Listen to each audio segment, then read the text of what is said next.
I have the greatest last minute sew-in gift idea for you today. That is right. We're going to use this really great plaid and this fantastic Cuddle fur to make a super simple throw. Let's get started.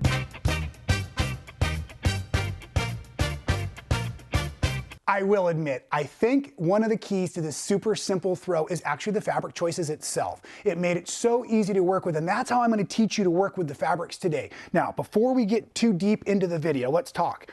We have the Robert Kaufman Mammoth Flannel, and I chose 2 yards of it because it is 45 inches wide. And then the white fur is a Shannon Cuddle. It's called Llama, and it's got this fantastic, real organic looking nap to it. It looks awesome. And for this, I only purchased 1.5 yards because it's 60 wide, they say on the bolt. Mine arrived even a little bit bigger than that. And as we begin cutting into our fabrics, we're using our fabrics to cut working with themselves. I know that sounds confusing, so look down here on the table. Check this out. What I have done, first of all, is I looked at this wonderful plaid, and I really couldn't tell if there was a right side or a wrong side to it. So I pet it for a while. I tried to get a little bit of a nap going, but it's a truly woven fabric, and it's nice and stable. So one side has a little bit more of a fuzzy look to it than the other to my eye. I'm going to pick that as my right sides because I want it to match the fur. I have folded it so that my lines are perfectly straight within the plaid because I'm going to use the plaid to cut the fur and then the fur to cut the plaid. And yes, I do mean it that way.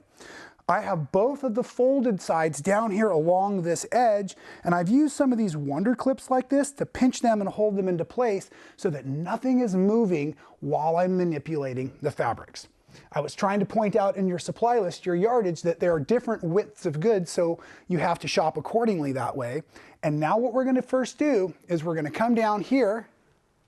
Oh, sorry, I got a little excited. When I was pinning and clipping, I should have pointed out way down here on this far edge, what I did is I've already got all of this true and square and clean and lined up perfectly, so that now as I come down here, I can address first this edge of the plaid. And for the plaid, I'm actually going to scissor cut it. So the first thing I do is I come in here right where the black and the red meet, because that's the end of the fur.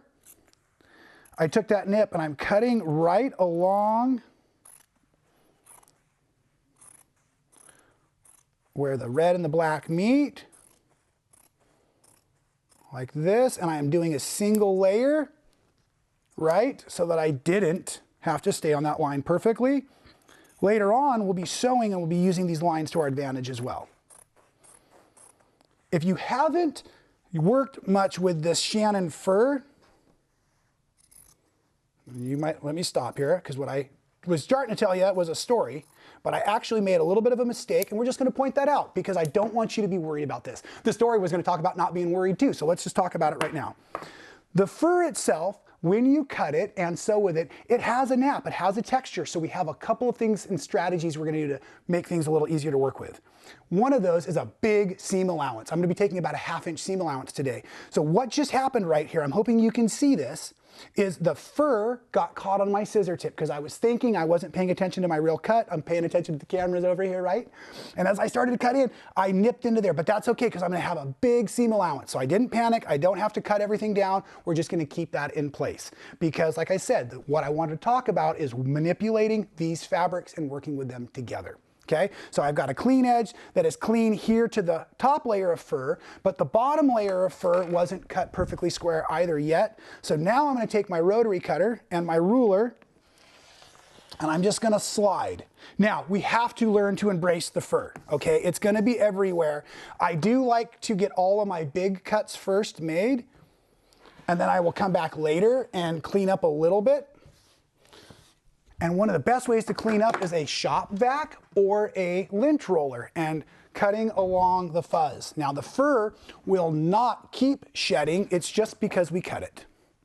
Now those clips were in place on the fold so that I could then turn and spin so that I can still use my rotary cutter, and the mat is running underneath like this right now. But what I'm also making sure is that everything has stayed as it's supposed to.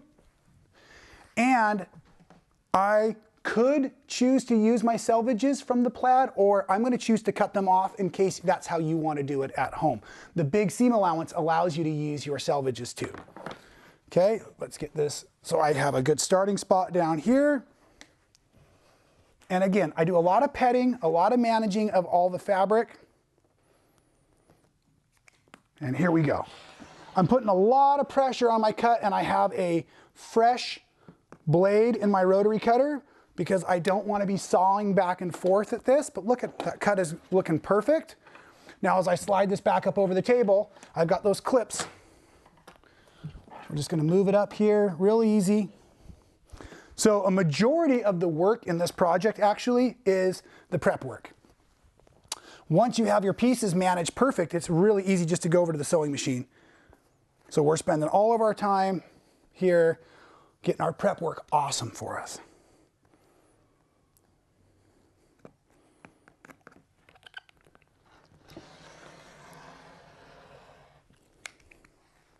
Make sure I made that cut all the way through there. In just another minute, we'll be ready to take a little break here and get that sewing machine out. As a matter of fact, while I'm finishing this off, why don't you take a break now? I'll be back with the sewing machine ready to go. As you can see, we've already gotten all of our cut and prep work done on both the plaid and on the fur. Can you see the fur flowing around in front of me? Isn't that fun? It's like it's snowing in here. I love it. Now, I've picked up a bunch of these tips in both working with the furs, but also on Shannon's website, and in the description below, we've got some great links to some of Shannon's fantastic tips and techniques on using their cuddles and their furs as well. So one of the things I'm going to use today on my sewing machine is I'm going to use a walking foot. The walking foot, I've got a quick tip out there for you on how to put it on your machine as well, but it's going to help manipulate these looser woven layers as they travel under the machine together. I'm also going to be using a stiletto. I'll show you how I manipulate the fabrics here pretty quick with that. But the most important is we want to pin and we want to clip our edges of our plaid and our fur together. So I went right sides together. Remember, I found that fuzzier side to be my right side, and now I have my fur itself inside, and I've used these wonder clips every few inches to hold all the layers. Now, because there's a good amount of give on the fur, I want my feed dogs to be manipulating on the plaid side. The plaid is much more stable. So as I approach my sewing machine, I'm going to take one of the short ends of the rectangle, right, of my throw, and we're going to leave about a 3-inch opening that we can turn all of this back out, or maybe just the width of our hand, we'll call it. So I'm going to start up here. I believe I mentioned it earlier, we're going to use about a 1/2-inch seam allowance today, and you can use cotton or polyester threads. This is not necessarily going to be a real washable project. It could be if you wanted, but either cotton or poly, nice and strong for us. Now, as I'm lowering my presser foot, I've got a seam guide on and I can feel my fabrics are up against it, but I can't see what's going on. So I learned in the first few stitches in working with this llama fur, because it's got such a beautiful fiber, is I am now going to go ahead and manipulate this up and out of the way with my stiletto while I work. Okay, so here we are at our very first stitches. We're going to do a couple stitches forward and a couple stitches back just because we were using that as our opening. Now I'm holding my stiletto to hold the fur up and away from the needle and the presser foot, because if this fur falls in here, it'll stitch itself down and all of a sudden we'll get stuck. So I'm not sewing fast, I'm just taking every couple stitches and I'm just using that stiletto there to keep the fur from getting caught by the needle the whole time. I'm feeling underneath that this plaid is right up against that edge guide over there, and that's giving me a really nice sewn line. We just don't see it at the moment. Okay, and we're just double checking where we're at location wise as we get ready to come into that corner.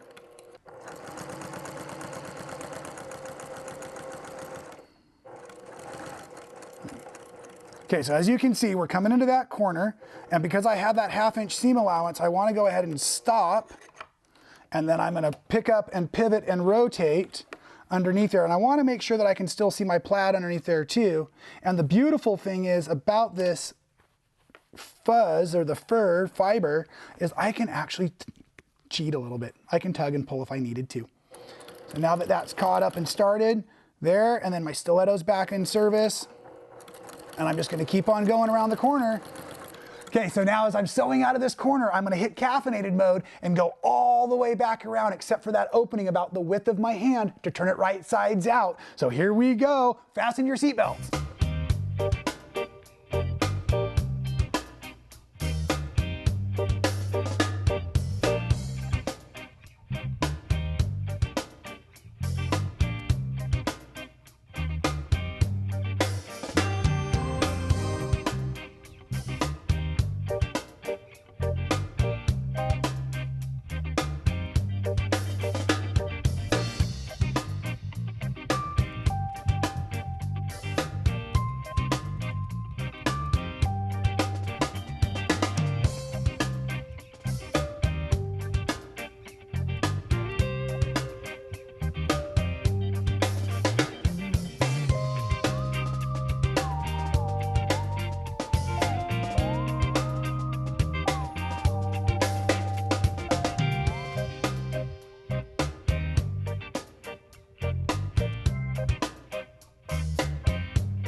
Okay, slowing down out of caffeine mode here. I'm getting towards that opening here where my thumb is where it is.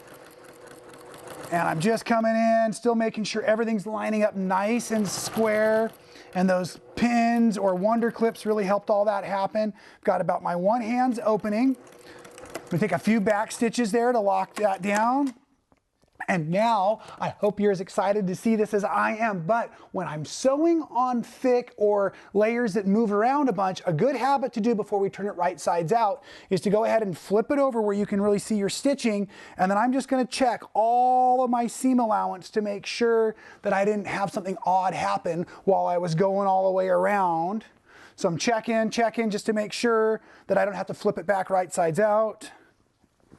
Excellent. Okay, now we're gonna find that opening down in here, and the easiest way is to stick your hand all the way up into the far top corner, right? And I'm not even worrying about trimming these corners or anything like that because we're not gonna do any top stitching or anything. We're gonna be completely finished here in just a second. So now I have that corner, I'm just unpacking this awesome gift, and I just love, as I've said millions of times today, how this llama fur feels. But a lot of, I think, the character to our simple throw is really the fact that we are not going to do any other stitching other than closing that opening we made. I'm not going to top stitch around the outer edge. I'm not going to quilt. I'm not going to tack or anything throughout the body of the project because it is the layers moving within themselves, I think, that make it so awesome and fun and snuggly. Okay, so we've got it all set. Down here is gonna be, I'll try to hold it still for you, but I've got that last little opening. So what I'm gonna do, I've got that white thread still in my machine. I'm folding that edge under, and I'm gonna sneak it back over to the sewing machine, and ever so lightly, I'm gonna stitch right along, let me do this like this. I'm gonna stitch right, oh, that fur is in my way, crazy. I'm gonna stitch right along that little edge, right along in there to get that to close over. So I need to make sure both my layers are folded so the right sides are out and the wrong sides are hidden down in here. I'm gonna slide it back into position here. And I still have that walking foot on. So I'm just gonna take a couple little stitches, lock them in place. And we're just gonna go right across that edge to seal it off. If you need your stiletto close, it's not a bad idea to have that handy.